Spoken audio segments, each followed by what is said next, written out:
அதாவது ஒருங்கிணைந்து சந்திக்கும் பொழுது பாஜகவை மிக எளிதில் நம்மால் மட்டுப்படுத்த முடிகிறது. அந்த ஒற்றுமை குலையும் போது எதிர் பாஜகவுக்கு எதிராக இருக்கக்கூடிய வாக்குகள் பிரியும் போது அது நிச்சயமாக அது பாஜகவுக்கு சாதகமாக இருக்கிறது.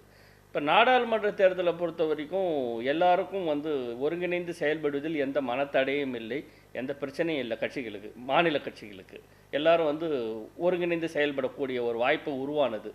ஆனால் சட்டமன்ற தேர்தல்னு வரும்பொழுது எல்லா மாநில கட்சிகளுக்கும் அவரவர் இருப்பை தக்க வைத்துக் கொள்ள வேண்டிய தேவை இருக்கிறது.